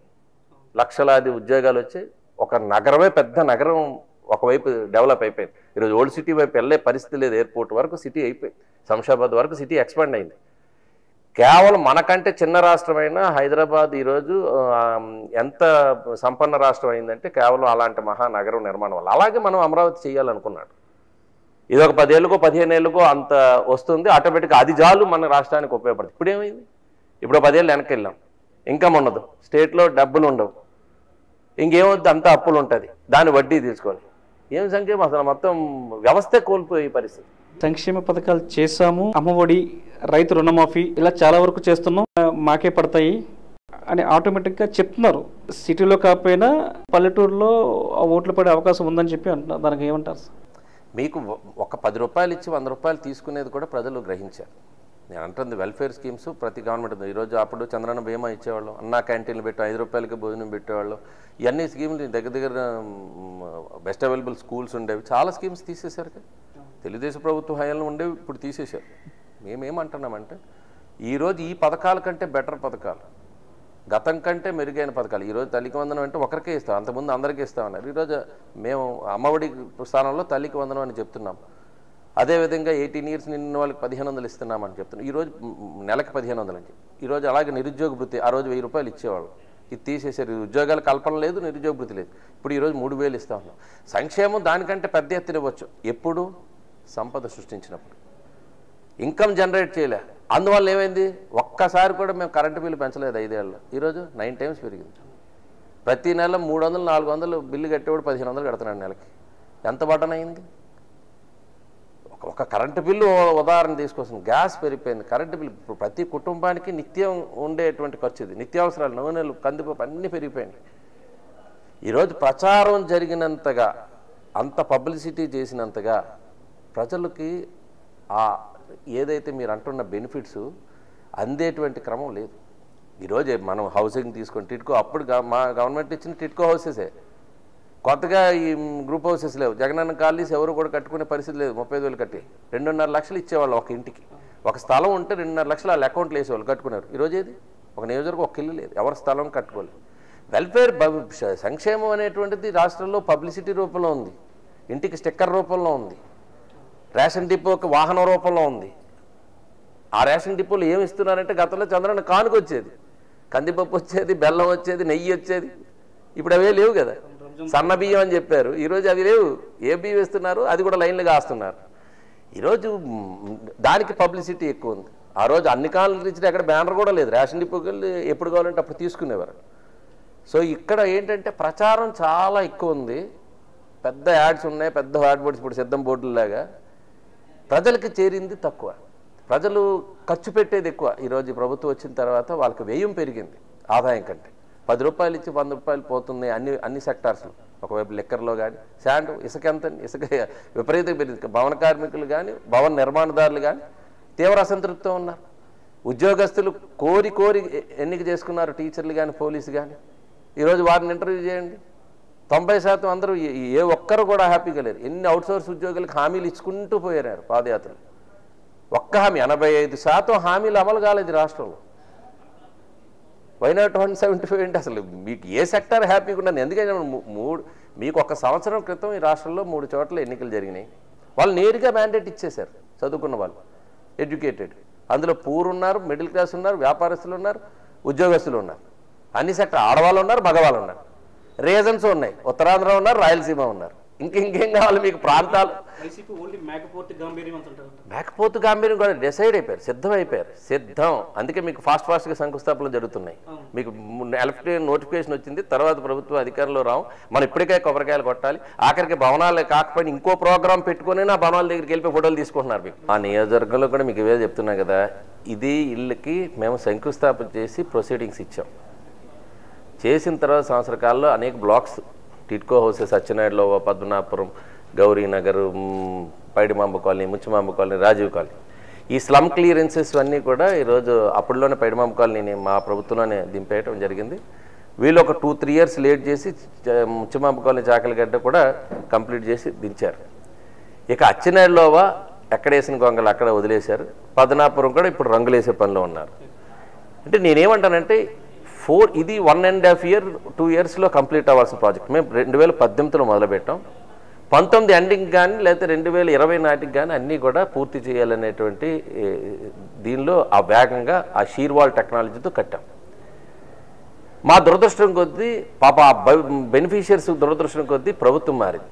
ప్రభుత్వం మారిన రోజు నుంచి మాకు ఈ టిట్కో పాలసీ లేదు, మా గవర్నమెంటే పాలసీ కాదు అని చెప్పి అందులో దాదాపు 2-3 వేలు ఇళ్ళని నాట్ స్టార్టెడ్ హౌసెస్గా గుర్తించి క్యాన్సిల్ చేసి వాటిని కూడా నిర్మాణం మొదలుపెట్టలేదు.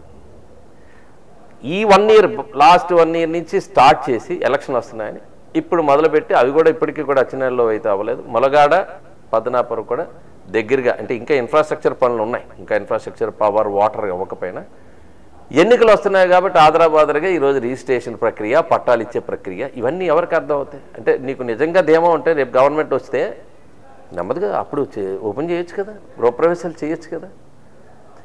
ఏ పథకమైనా ప్రభుత్వం రేపు ఎన్నికలు వస్తున్నగా ఈరోజు శంకుస్థాపనలు, ప్రారంభోత్సవాలు చేసేస్తామని ఆదుర్ద అనేది కనబడితే దాని అర్థం ఏంటి? రేపు మీరు అధికారంలో రారనేది కదా, డిసైడ్ అయిపోయినట్టు కదా. ఇప్పుడు అదే జరుగుతుంది. మీరు 4 రోజులు చూడండి, వేళ ఋషికొండ భవనాలు కూడా కంగారుగా వచ్చి ఓపెన్ చేశారు. అంటే ఏం సంకేతం? మీరు నెక్స్ట్ మీరు అంటున్నారు కదా, నెక్స్ట్ ప్రభుత్వం మాదే అనుకున్నప్పుడు వై నాట్ 175 అన్నప్పుడు లెటెస్ట్ గవర్నమెంట్ ఇంకేముంది, ఇంకా ఎలక్షన్ నోటిఫికేషన్ ఒక 5 రోజులు 10 రోజులు వస్తుంది, షెడ్యూల్ వస్తే, నోటిఫికేషన్ వస్తే శంకుస్థాపనలు చేయలేవు కదా. ప్రభుత్వం వచ్చినాక చేసుకోవచ్చు కదా ప్రారంభోత్సవం ఘనంగా. నువ్వు అంటే రావనేటువంటి అభద్రత మీకు ఉంది.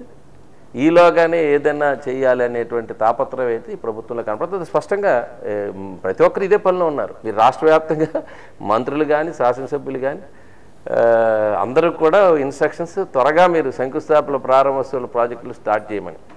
దానిలోనే అర్థం కనబడుతుంది.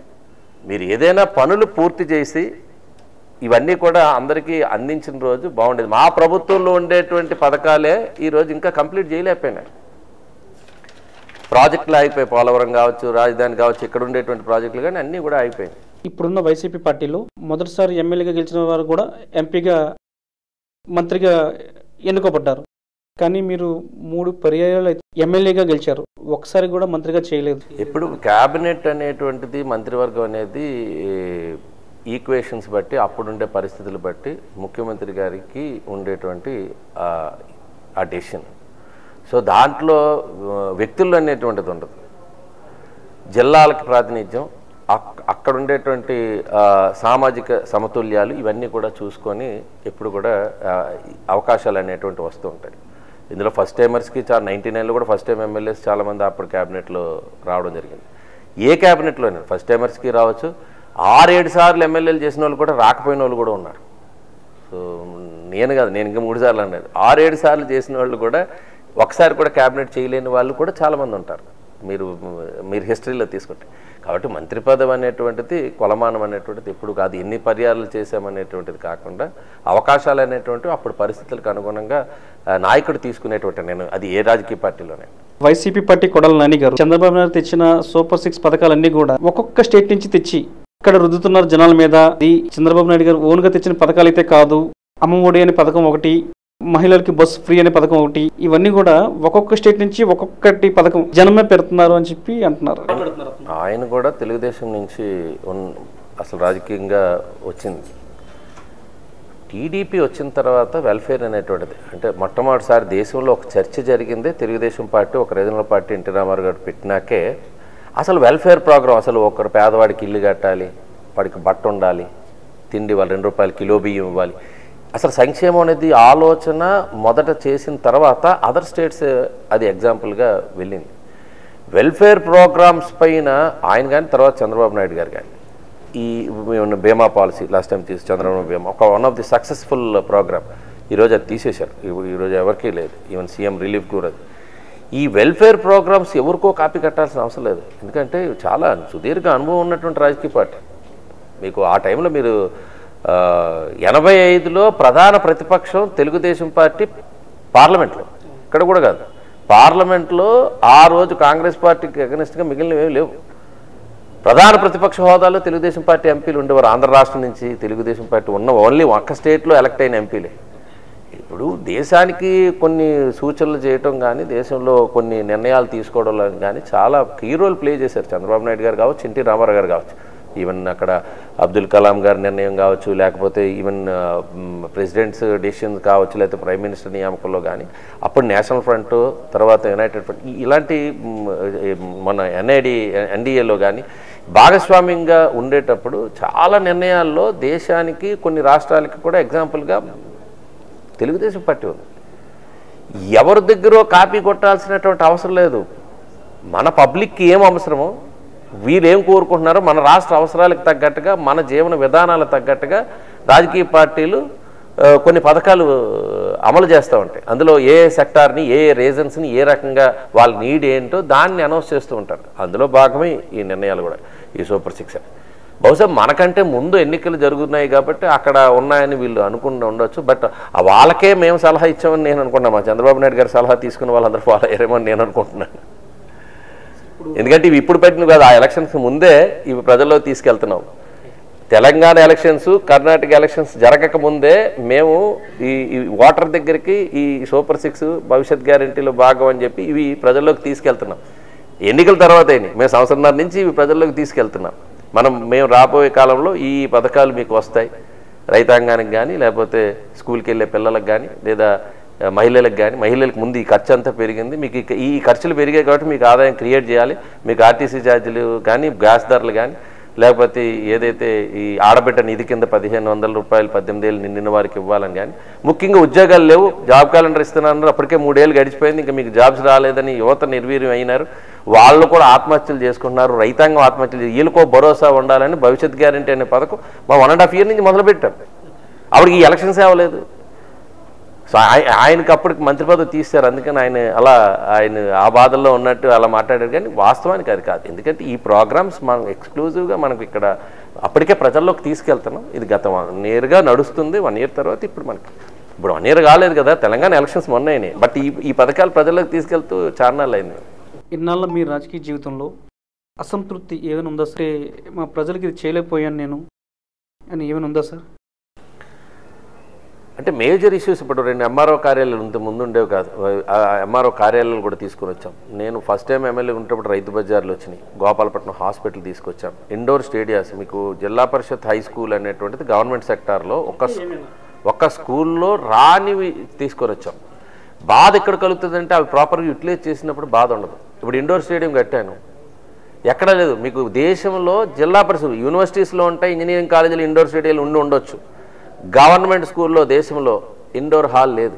ప్లే గ్రౌండ్లు ఉండొచ్చు, ఇండోర్ హాల్ కట్టి దానికి ఇనాగ్రేట్ చేసి అక్కడ ఒక ప్లేయర్స్ ఆడుతూ ఉన్నటువంటి ప్రోగ్రామ్ని ఈరోజు అది గొడవను బాధ అప్పుడు కలుగుతూ ఉంటుంది.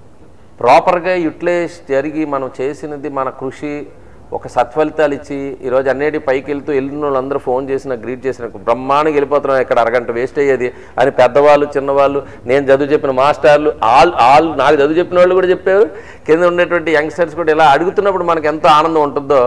మనం ఇచ్చిన ఫెసిలిటీ ప్రాపర్గా యూటిలైజ్ కాకపోతే అంతే బాధ కలుగుతుంది. సో ఇలాంటివి ఉంటాయి కాబట్టి ఇచ్చినటువంటి ఎవరికైనా సంతృప్తి ఎక్కడ జరుగుతుంది. ఆ పనులతో ఎక్కడైనా ఎప్రిషియేషన్ వచ్చిందంటే చాలా హ్యాపీ ఫీల్ అవుతుంటాం. అదే ప్రాపర్గా యూటిలైజ్ కాకపోయినప్పుడు బాధ కలుగుతాం. సో ఇలాంటివి ఉన్నాయి 2-3 ఇష్యూస్. అందులో ఇండోర్ స్టేడియం ఒకటి నాకు చాలా, అది ఒక డ్రీమ్ ప్రాజెక్ట్ నాకు.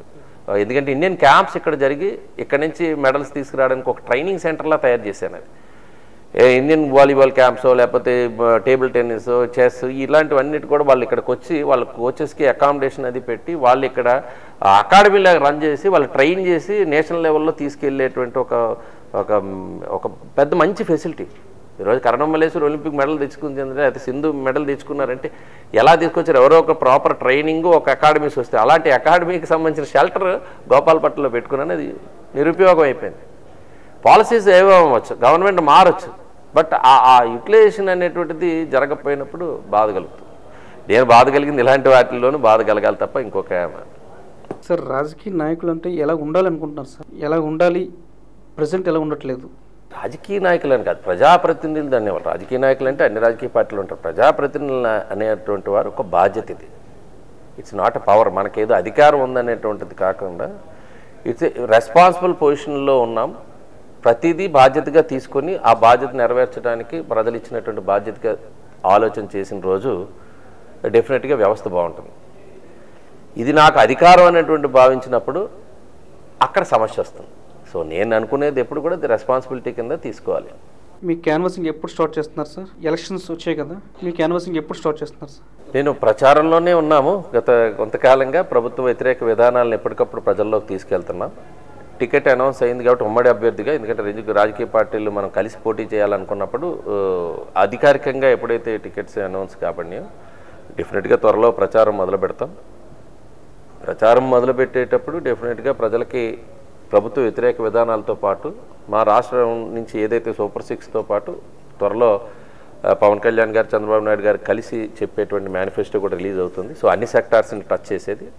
ఆ మేనిఫెస్టోని కూడా ప్రజల్లోకి తీసుకెళ్ళడమే కాకుండా గతంలో మన నియోజకవర్గంలో తెలుగుదేశం పార్టీ హయాంలో అద్భుతమైనటువంటి సుదీర్ఘకాల సమస్యలకి పరిష్కారం చేస్తూ వేల సంఖ్యలో పట్టాలు ఇవ్వడం కానీ, నివాసం ఎవరైతే ఇంట్లో ఇల్లు కట్టుకొని ఉన్నారో ప్రభుత్వ స్థలాలు, అదేవిధంగా అది వేల సంఖ్యలో టిట్కో ఇళ్ళు కానీ, అది కూడా వేల సంఖ్యలో ఎవరి స్థలంలో వాళ్ళు ఇల్లు కట్టుకున్నావు కానీ, ఇంకా ఇతరత్ర అనేక ఫెసిలిటీస్ ఈరోజు ఇండివిజువల్ బెనిఫిట్స్ కూడా ఆ రోజు అనేకం ఇవ్వడం జరిగింది. అదేవిధంగా డెవలప్మెంట్ ఆస్పెక్ట్లో మీరు అంటున్నటువంటి ఫ్లైఓవర్లో లేదా అండర్ పాస్లో లేకపోతే ప్యారలల్ రోడ్స్, జింక్ నుంచి షిప్ యార్డ్ సుందరమైనటువంటి రోడ్, అదే సింగపూర్ రోడ్లో తయారు చేసాం.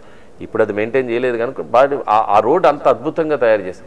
సో ఈ రకమైనటువంటి ఇవన్నీ కూడా ఒకసారి మరలా గుర్తు చేసి హుదూద్ ముందు హుదూద్ తర్వాత మన నియోజకవర్గం ఎట్లా తయారు చేసాం, ఇప్పుడు ఏ రకంగా ఉంది, మనం ఇచ్చినటువంటి ఫెసిలిటీస్ ఏ రకంగా ఉపయోగపడుతున్నాయి. ఆ రోజు మల్కాపురం హై స్కూల్ని జూనియర్ కాలేజ్ చేసాం. ఎడ్యుకేషన్ కానీ ఏది కూడా ఎక్కడా కూడా వదిలిపెట్టి ఇప్పుడు వారు నాడు నేడు అంటున్నారు స్కూల్. ఈ స్కూళ్ళన్నీ ఎప్పుడో భవనాలు కట్టారు. ఈరోజు చెట్ల కింద చదువుకున్నాను అదే స్కూల్లో. అదే చెట్లు ఈరోజు లేక మొత్తం భవనాలు చేసాం, పెద్ద గ్రౌండ్ చేసాం. సో ఈ ఫెసిలిటీస్ అన్నీ కూడా మా నియోజకవర్గంలో స్కూళ్ళు బాగు చేసాం. బ్రహ్మాండమైన హాస్పిటల్, అసలు పిహెచ్సి కూడా దారుణంగా ఉండేది నేను ఎన్నిక కాకముందు 2014 ముందు. నేను అప్పుడు ఫస్ట్ టైం ఎమ్మెల్యే ఉన్నప్పుడు హాస్పిటల్ అక్కడ కట్టడం జరిగింది. తర్వాత అది పిహెచ్సిలో వాడారు. అది ఈరోజు అద్భుతమైన హాస్పిటల్. ఘోష హాస్పిటల్కి ఎవరు వెళ్ళరు, ఇక్కడే డెలివరీస్కి వెళ్తారు. ఈరోజు ఒక బ్రహ్మాండంగా డెవలప్ చేశారు, 2 ఎకరాలు కేటాయించి. ఇవన్నీ సంతృప్తి ఇచ్చారు. సో ఇలాగా ఇవన్నీ కూడా ఏవైతే చేస్తున్నామో వాటిని ఇంకా ఇంకా ఇంకా అదనమైన ఫెసిలిటీస్ తీసుకురావడమే. రాబోయే కాలంలో ఇంకా ఆ ఫెసిలిటీస్ని అప్గ్రేడ్ చేస్తూ ఇంకా ఏవేవైతే కావాలో ఇక్కడ ఉండేటువంటి వైద్యంకి ఇంకా నగరంలోనో లేకపోతే ఇంకా పెద్ద ఆసుపత్రులకు వెళ్ళేటువంటి అవకాశం లేకుండా ఇక్కడే స్పెషలైజ్డ్ వసతులు కానీ ఫెసిలిటీస్ కానీ మెడికేషన్ కానీ వచ్చేటట్టుగా ఇలాంటివంటి కూడా ఫ్యూచర్ ప్రజలకు వివరిస్తే ఆ ఆవశ్యకత. ఎందుకంటే ఇక్కడే ఉన్నాను, వీళ్ళందరికీ తెలిసి నన్ను చూస్తూ ఉన్నారు. ఇప్పుడు ఫ్రెష్ వాటర్స్, కొత్త వాటర్స్కి చిన్నపిల్లలకి వాళ్ళు కూడా స్కూల్ ఏజ్ నుంచి నన్ను చూస్తున్నారు, వాళ్ళు వాటర్లు అయినారు. పెద్దవాళ్ళందరూ కూడా ఈరోజు నన్ను గత 10 ఏళ్ళుగా చూస్తున్నారు. ఇప్పుడు ప్రస్తుతం ఉండేటువంటి వ్యవస్థలో ఏ రకంగా మనం నడవడికి కానీ నడదు కానీ. సో ఒక రెస్పాన్సిబుల్గా రోజు అధికారంలో ఉండేటప్పుడు ఏం రకంగా చేయగలిగాం, ఈరోజు ప్రతిపక్షంలో ఉండేటప్పుడు వేటి గురించి మనం మాట్లాడుతున్నాం, ఇవన్నీ కూడా ప్రజలందరూ చూస్తున్నారు. కాబట్టి మనకు అదే అప్పీల్ నాకు ఉండేటువంటిది. ఈరోజు మా రాష్ట్రంలో చంద్రబాబు నాయుడు గారి ఆవశ్యకత, ఈరోజు పవన్ కళ్యాణ్ గారు ఎందుకు సపోర్ట్ చేస్తున్నారు, ఈరోజు ఆ వ్యతిరేకంగా ఉండేటువంటి ఈరోజు రాష్ట్రంలో ఉండేటువంటి యువత భవిష్యత్తు, ముఖ్యంగా ఉపాధి రంగం కావచ్చు, రాష్ట్ర ప్రజల భవిష్యత్తు. ఎందుకంటే మన సంపద అంతా హరించిపోయింది, ఈరోజు పక్కదో వెళ్ళిపోయినాయి. ఉన్నటువంటి న్యాచురల్ రిసోర్సెస్ అన్నీ కూడా ఇసుక కావచ్చు, మైనింగ్ కావచ్చు, ఇవన్నీ కూడా లెక్కల్లో కూడా పెద్దల జోబులు పోతున్నాయి కానీ రాష్ట్ర ప్రభుత్వానికి అడ్జస్ట్ కావట్లేదు. అది కాకుండా ఏ ఇన్వెస్ట్మెంట్ రాకపోవడం వల్ల ఎకానమీ పెరగల. ఈరోజు ఆర్థిక వ్యవస్థ కుప్పకూలిపోయింది. దానివల్ల మనకి ఈరోజు కొత్తగా చెత్త పన్ను కూడా యాడ్ అయింది. అంటే అన్నిటి మీద భారం కాకుండా ఈరోజు ప్రభుత్వం ప్రజల మీదే భారం వేసి ఒక 10 రూపాయలు ఇచ్చి 100 రూపాయలు దోచుకుంటుంది అనేది ప్రజలకు తెలుసుకున్నారు. కాబట్టి రానున్న రోజుల్లో మేము వచ్చినా కూడా ఆ అభద్రత ఉండకుండా ఈరోజు ఇంతకంటే బెటర్ పథకాలు ఇస్తున్నారు, మీరు కూడా ఇంకా అయిపోతుంది అనేటువంటి అపోహలు ఉన్నాయి. వాళ్ళందరికీ కూడా మనం చెప్పేది ఈరోజు సంపద సృష్టించడమే చంద్రబాబు నాయుడు గారే. ఈరోజు హైదరాబాద్లో ఈరోజు ఆ ఆర్థిక వ్యవస్థ ఉందంటే చంద్రబాబు నాయుడు గారు 2004లో దిగిపోయేటప్పటికి రాజశేఖర రెడ్డి గారికి చక్కగా బ్రహ్మాండంగా ఇచ్చారు, సంపద క్రియేట్ చేసి ఇచ్చారు. ఆయన ఏ రకమైనటువంటి ప్రకటన చేసినా ఆ రోజు ఏ పథకాలు ప్రకటన చేసినా అది చంద్రబాబు నాయుడు గారు సృష్టించినటువంటి ఎకానమీ పెంచి ఇచ్చినటువంటి నిర్ణయాలే, రిఫార్మ్స్ తీసుకొచ్చారు అన్నింటిలో, అన్ని రంగాల్లో. ఇప్పుడు కూడా అదే పరిస్థితి ఈరోజు ఈ స్టేట్లో. మళ్ళీ అలాంటి అడ్మినిస్ట్రేషన్ వస్తే మరలా మనకి రెవెన్యూ జనరేట్ అవుతుంది, ఆటోమేటిక్గా మనం వెల్ఫేర్ ఇవ్వగలం, సైమల్టేనియస్గా డెవలప్మెంట్ రెండు సైమల్టేనియస్గా జరుగుతాయి. ఈరోజు డెవలప్మెంట్ ఎక్కడికక్కడ ఆగిపోయినాయి, వెల్ఫేర్ ఇచ్చింది కొంత అయితే ప్రచారం ఎక్కువ చేసుకుంటున్నారు, దాని మీద మనకి వాళ్ళకి నష్టం కూడా ఎక్కువ ఖర్చుల రూపంలో పడింది. కాబట్టి ఇవన్నీ కూడా ప్రజల్లోకి తీసుకెళ్లాలనేది మా ఉద్దేశం. రానున్న రోజుల్లో డెఫినెట్గా మరలా మా పశ్చిమ ప్రజలు తెలుగుదేశం పార్టీకి అండగా ఉంటారు. వాళ్ళ నమ్మకాన్ని నేను గతంలో కూడా ప్రూవ్ చేసుకున్నా, రాబోయే రోజుల్లో కూడా తప్పనిసరిగా ప్రూవ్ చేసుకున్నాం. పశ్చిమ నియోజకవర్గంలో గౌర కమ్యూనిటీ ఎక్కువ ఉందని చెప్పి అనుకుంటున్నాను. ఎందుకంటే వైసీపీ పార్టీలో మీ మీద నుంచి పెట్టిన 3 వ్యక్తులు కూడా గౌర కమ్యూనిటీ చెందిన వ్యక్తులే. ఇక్కడ సామాజిక సమీకరణాల్లో పార్టీలు ఎంపిక చేసేటప్పుడు నేను ఇక్కడ ఒక గతంలో అంటే అప్పటికే 2014 తర్వాత పశ్చిమ నియోజకవర్గం 2009లో ఏర్పడింది. 2009కి ముందే ఒక శాసనసభ్యునిగా ఎన్నికై ఇక్కడే ఉంటున్నటువంటి వ్యక్తిని నేను. 2009కి వచ్చేటప్పటికి ఈ పశ్చిమ నియోజకవర్గానికి నేను అప్పటికే ఉండేటువంటి క్యాండిడేట్గా ఎప్పుడైనా ఒక అభ్యర్థి ఉండేటప్పుడు ఆ అభ్యర్థి మీద ఎవరినైనా పెట్టేటప్పుడు ఆయనకు ఉండేటువంటి ప్లస్లు మైనస్లు చూస్తూ ఉన్నప్పుడు సామాజిక సమీకరణాల్లో వారికి ఒక బలమైన అభ్యర్థి కావాలనుకున్నప్పుడు ఈ కమ్యూనిటీకి సంబంధించిన ఎంపికలు అనేటువంటివి ఈరోజు ఇప్పుడు ఉండే రాజకీయ వ్యవస్థలో రాజకీయ పార్టీలు చూస్తున్నటువంటి పరిస్థితి. అందుకని 2009లో ఒక అభ్యర్థి వచ్చారు, 2014లో ఒక అభ్యర్థి వచ్చారు, మళ్ళీ 2019లో ఒక అభ్యర్థి వచ్చారు, మళ్ళీ ఇప్పుడు 2024లో ఇంకో అభ్యర్థి వచ్చారు. అందరూ కూడా ఒకే సామాజిక వర్గానికి సంబంధించినటువంటి వారు. దానికి కారణం కామన్గా ఉన్న అభ్యర్థిని నేనే.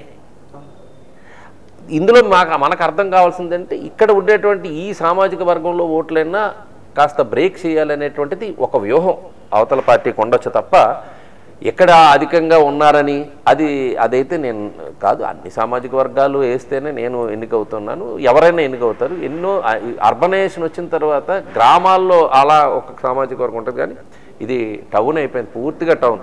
ఇందులో అన్ని రాష్ట్రాలు ఉన్నాయి. మీకు మా పారిశ్రామిక ప్రాంతంలో ఈ ఈస్టర్న్ లెవెల్ కమాండ్లో ఈ డిఫెన్స్లో ఉద్యోగస్తులు బీహారీస్ ఉన్నారు, యూపీ వాళ్ళు ఉన్నారు, కేరళ, అన్ని రాష్ట్రాల ప్రతినిధులు మా నియోజకవర్గంలో ఉంటారు. అన్ని సామాజిక వర్గాలకి ప్రాతినిధ్యం ఇక్కడ ఉంటుంది. కాబట్టి అన్ని సామాజిక వర్గాలు అన్ని ప్రాంతాల నుంచి వచ్చిన వాళ్ళు అందరి మన్ననలు పొందితేనే కానీ, అందరికీ ఆమోదయోగ్యం అయితేనే కానీ మనం ఎంపిక కాబడం. కాబట్టి ఓన్లీ సామాజిక సమీకరణల్లో రాజకీయ పార్టీలు తీసుకున్న నిర్ణయమే ఈ సామాజికంగా తప్ప ఇక్కడ ఎక్కువ మందా తక్కువ మందా అనేటువంటిది నేను అనుకోవట్లేదు. చివరిగా మీ నియోజకవర్గ ప్రజలకు మీరు ఏం చెప్పాలనుకుంటున్నారు? డెఫినెట్గా మా కాన్స్టిట్యున్సీలో డెవలప్మెంట్ని యాక్సెప్ట్ చేసేవాళ్ళు కానీ, అభివృద్ధిని కానీ, సంక్షేమాన్ని కానీ ఎక్కువగా స్వాగతించేటువంటి ప్రజానీకం ఉన్నారు. ఎందుకంటే ఇన్నిసార్లు నాకు ఎన్నిక చేసుకుంటున్నారంటేనే కూడా వాళ్ళకి కొంచెం అభివృద్ధి కాముకులుగా, అంటే ఎన్ని ప్రలోభాలు పెట్టినా, ఏ రకమైనటువంటి ఆశలు చూపించినా ఫైనల్గా వచ్చేటప్పటికి అల్టిమేట్ రిజల్ట్ అంటే ఏదో ఎన్నిక చేసుకోవడం కాకుండా ఒక పెద్ద మెజారిటీతో కంపారిటివ్లీ, ఎందుకంటే చిన్న కాన్స్టిట్యున్సీ, తక్కువ మంది ఓటర్స్లో ఓటింగ్లో పాల్గొన్నప్పటికీ కూడా ఈ వేల సంఖ్యలో 20,000 30,000 మెజారిటీలతో ఎంపిక చేసుకుంటున్నారంటే డెఫినెట్గా వాళ్ళకి నేను ఎప్పుడు అనుకుంటుంటాను, ఇంతమంది నన్ను అభిమానించి లేకపోతే తెలుగుదేశం పార్టీని అభిమానించి ఈరోజు జనసేన కూడా 2014లో మాతో పోతుంది, ఇప్పుడు మరల మధ్యలో లేకపోయినప్పటికీ మళ్ళీ ఈరోజు మళ్ళీ కలుస్తున్నారు. ఒక యాడెడ్ ఫోర్స్, ఒక యూత్ ఫోర్స్ కూడా మాకు యాడ్ అవుతుంది. సో ఈ పెద్దల ఆశీర్వచనంతో పాటు యూత్ ఫోర్స్ కూడా యాడ్ అవుతుంది. కాబట్టి వాళ్ళందరి ఆశలకు తగ్గట్టుగా వాళ్ళ నమ్మకాలను నిలబెట్టే విధంగా రేపు రాబోయే కాలంలో డెఫినెట్గా ఇంతకు ముందు కంటే కూడా ఎక్కువ బాధ్యత నాకు పెంచే విధంగా ఎందుకంటే ఈ 5 ఏళ్లలో పాలన అస్తవ్యస్తం అయిపోయింది. పూర్తిగా అడ్మినిస్ట్రేషన్ కానీ వ్యవస్థలు కానీ కుప్పకూలిన వాళ్ళు మళ్ళీ దీన్ని గాడిలో పెట్టే విధంగా అటు చంద్రబాబు నాయుడు గారు రేపు ముఖ్యమంత్రి అయినాక చాలా వరకు ఎఫర్ట్స్ పెడతారు. అవన్నీ కూడా ఆ ఫలాలన్నీ కూడా మనకు అందించే క్రమంలో మరలా పూర్వ స్థాయిలో చేయటానికి మరలా నన్ను ఆశీర్వదించడానికి వాళ్ళందరినీ కూడా నేను అప్పీల్ చేస్తున్నాను. డెఫినెట్గా ఆ నమ్మకాన్ని వాళ్ళు నాకు కలిగించారు గతంలో, ఇది కూడా భవిష్యత్తులో అదే స్ఫూర్తితో ముందుకెళ్ళడానికి వాళ్ళందరూ కూడా అవకాశం ఇవ్వాలని మీ ద్వారా కోరుతున్నాను. 2024 ఎలక్షన్లో పశ్చిమ నియోజకవర్గం ఎమ్మెల్యేగా అధిక మెజార్టీతో గెలుపొందాలని కోరుకుంటున్నాం సార్. నమస్కారం.